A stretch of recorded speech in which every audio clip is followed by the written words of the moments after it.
कहर बरपाया है। पैक्स चुनाव में जीते उम्मीदवार के परिजनों पर चुनावी रंजिश में ट्रैक्टर चढ़ा दिया गया। ट्रैक्टर चढ़ाने का आरोप हारे हुए उम्मीदवार पर है। इस घटना में एक बच्चे की मौत हो गई जबकि 5 लोग घायल हैं।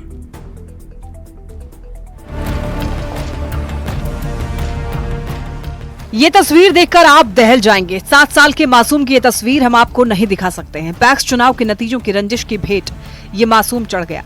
अररिया के भरगामा प्रखंड के कुटहा बैद्यनाथपुर गांव में नवनिर्वाचित पैक्स अध्यक्ष जयप्रकाश को जीत भारी पड़ गई।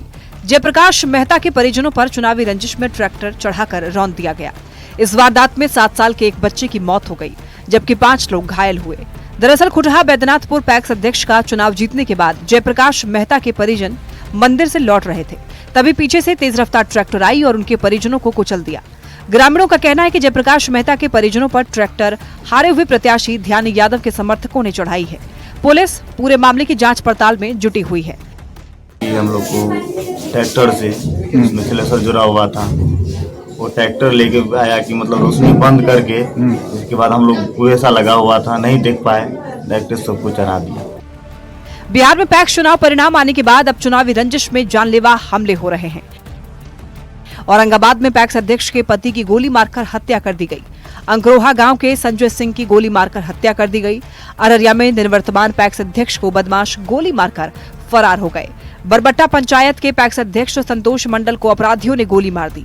नालंदा में पैक्स अध्यक्ष का चुनाव जीतने के कुछ देर बाद ही उम्मीदवार को बदमाशों ने गोली मार दी। मैघी नगमा पैक्स के नवनिर्वाचित अध्यक्ष शिवचरण विजय को बदमाशों ने गोली मार दी। बड़ा सवाल है कि पैक्स चुनाव में इतनी हिंसा क्यों होती है। न्यूज़ 18 के लिए अररिया से सतीश कुमार मिश्रा की रिपोर्ट। बिहार के राजस्व विभाग ने कैथी लिपि में लिखे पुराने जमीन के दस्तावेजों को पढ़ने में आ रही दिक्कतों को दूर करने के लिए एक खास किताब प्रकाशित की है। इस किताब के जरिए आम लोग भी अपने पुराने कागजों को समझ सकेंगे और जमीन के सर्वे में इससे मदद मिलेगी। राजस्व मंत्री दिलीप कुमार जायसवाल ने इस किताब का विमोचन किया। इस काम में बीएचयू के रिसर्च स्टूडेंट प्रीतम कुमार ने मदद की। वहीं इस किताब से आम लोग भी कैथी लिपि के बारे में जान पाएंगे और अपने जमीन के दस्तावेज खुद पढ़ सकेंगे। सर, ये पुस्तक कितना महत्वपूर्ण हो सकता है बिहार के लोगों के लिए जिनके पास कैथी लिपि में कागजात? पूरे राज्य में अभी जो हम लोगों ने सर्वे शुरू करवाया और सर्वे के पहले भी लगातार ये दिक्कत का सामना करना पड़ रहा था कि जो पुराने कागजात थे, खतियान एवं भूमि का दस्तावेज, वो कैथी लिपि में लिखे गए थे और धीरे धीरे कैथी लिपि के जानकार लोग विलुप्त, मतलब उसकी जानकारी बहुत कम लोगों को कैथी लिपि का था। तो ये समस्या बहुत दिनों से विभाग में आ रहा था और पहले कुछ लोग गांव में थे ऐसे जो कि कैथी लिपि के बारे में जानते थे, लेकिन अब ये समस्या आ रहा था। तो विभाग ने बहुत गंभीरता से, ये सर्वे के समय ज़्यादा ये समस्या आ गया, तो विभाग ने बहुत ही गंभीरता से इसको लिया और बनारस हिंदू यूनिवर्सिटी के एक्सपर्ट को बुला करके एक कैथी लिपि में पाठ्य पुस्तिका हमने अनुवाद, हिंदी से कैथी लिपि और कैथी से हिंदी का अनुवाद पुस्तिका हमने आज जो है जारी किया है। और ये पाठ्य पुस्तिका जो है आम लोग भी इस पुस्तिका से पढ़ करके कैथी लिपि का अनुवाद हिंदी में कर सकते हैं। तो हमारे साथ राजस्व भूमि सुधार मंत्री दिलीप जायसवाल, कैमरामैन अमित के साथ आनंद अमृतराज, न्यूज़ 18 नेटवर्क, पटना। पप्पू यादव को धमकी मामले में गिरफ्तार आरोपी रामबाबू यादव ने एक और खुलासा करते हुए सांसद के करीबी राजेश यादव पर लालच देकर वीडियो बनवाने का आरोप लगाया है। तो वहीं दूसरी ओर एक बार फिर फोन पर पप्पू यादव को लॉरेंस गैंग के नाम पर धमकी दी गई है। पप्पू यादव ने बातचीत का ऑडियो भी जारी किया है।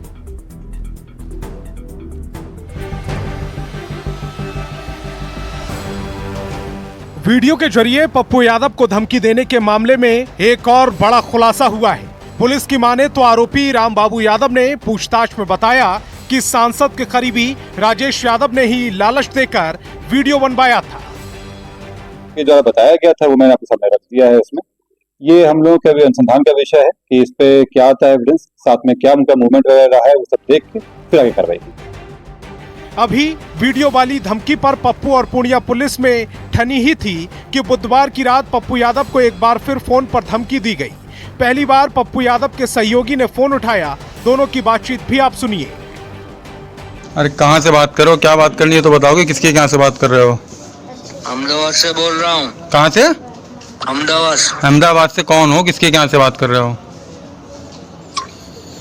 लॉरेंस के गैंग से बात कर रहा हूँ। धमकी देने वाले ने बताया कि वो लॉरेंस बिश्नोई गैंग का हिस्सा है और अहमदाबाद से बोल रहा है। इस बार की धमकी में 15 दिसंबर तक देख लेने की बात कही गई। हाँ वो बता, तू कौन है उसका, उसके साथ क्या करता है? कौन? तुम लॉरेंस के साथ क्या करता है? मेरे को मैसेज आया भाई, इस नंबर पर फोन का मैं फोन किया। क्या मैसेज आया? मैसेज सही आया है। किसका मैसेज आया? मेरे को सही है, पर तुम गालियों क्यों दे? मैं प्रेम से बात कर रहा था। मैं पूछ रहा हूँ तेरे को, मैसेज किसका आया? मैसेज नहीं, मेरे को गालियों क्यों दे? इसका जवाब दो मेरे तो मैं जो पूछ रहा हूँ, मैसेज किसका आया? को पता चल जाएगा कल। किसका पता चल जाएगा? वो कल पता चल जाएगा। पप्पू यादव को धमकी देने के मामले में पूर्णिया एसपी ने कहा है कि अब तक की जांच में लॉरेंस बिश्नोई का कोई भी कनेक्शन सामने नहीं आया। इस नई धमकी कॉल की भी जांच कराई जा रही है। अभी तक जितने भी हम लोग अभी तक अनुसंधान में किए हैं, किसी का भी जो लॉरेंस बिश्नोई गैंग बताया जा रहा है उससे कनेक्शन नहीं आया है।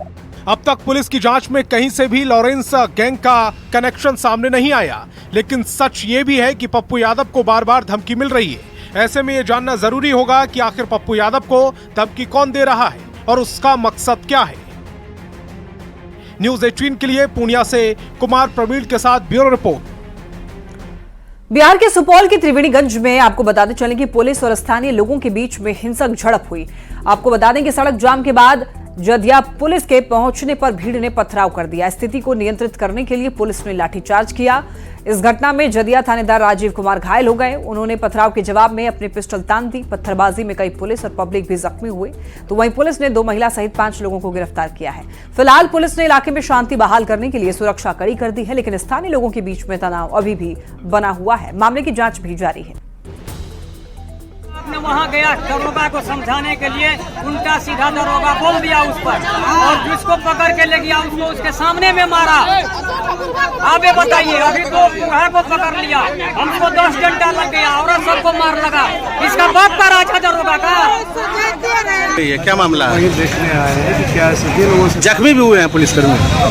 ठीक है, तो उनसे जानकारी लेते हैं क्यों इस तरह की स्थिति हुई है। अभी तो हम लोग स्पॉट पे आए, स्थिति को सर्च कर लें, फिर उसके बाद बात। पटना के गांधी मैदान में फिर से पुस्तक मेला लगने जा रहा है। 6 दिसंबर से 17 दिसंबर तक पुस्तक मेला चलेगा, जिसका मुख्यमंत्री नीतीश कुमार उद्घाटन करेंगे। और इस बार पुस्तक मेले में लगने वाले स्टॉल का नाम पटना के मोहल्ले और सड़क के नाम पर होगा। इस बार के मेले की थीम पेंट पानी जिंदगी की थीम पर रखी गई है। 40 वर्षों से सीआरडी पटना पुस्तक मेला का आयोजन हो रहा है। अब हम 40वें वर्ष में प्रवेश कर गए हैं। 1985 में ये शुरू हुआ था और इस साल हम 40वें वर्ष में इसका प्रवेश कर गए हैं। 6 से 17 दिसंबर के बीच में इसका आयोजन जो है हो रहा है। उद्घाटन समारोह माननीय मुख्यमंत्री श्री नीतीश कुमार जी के द्वारा इसका उद्घाटन किया जाएगा। विशिष्ट अतिथि के रूप में माननीय उप मुख्यमंत्री श्री विजय कुमार सिन्हा जी और माननीय उप मुख्यमंत्री श्री सम्राट चौधरी जी उपस्थित रहेंगे।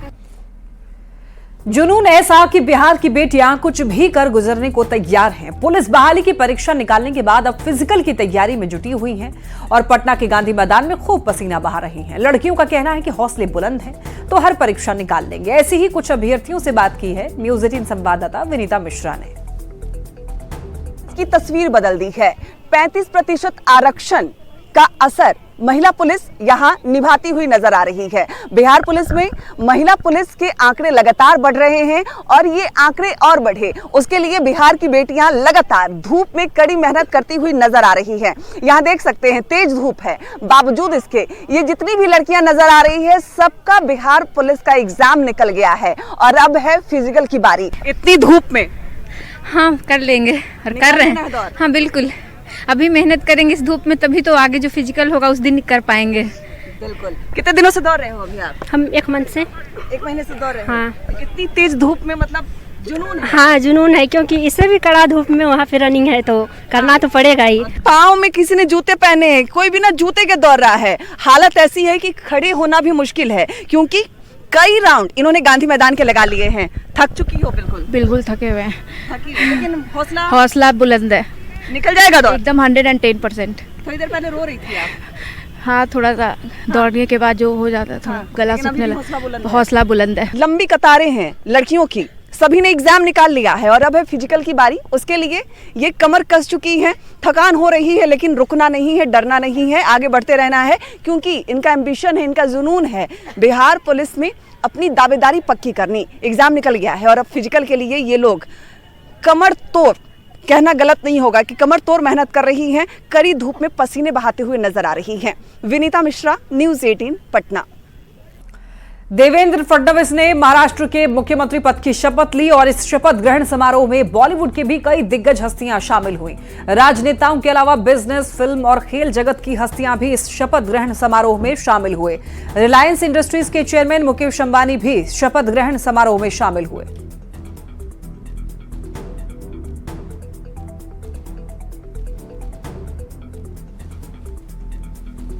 और इसी के साथ इस बुलेटिन में इतना ही। तमाम खबरों के लिए आप देखते रहिए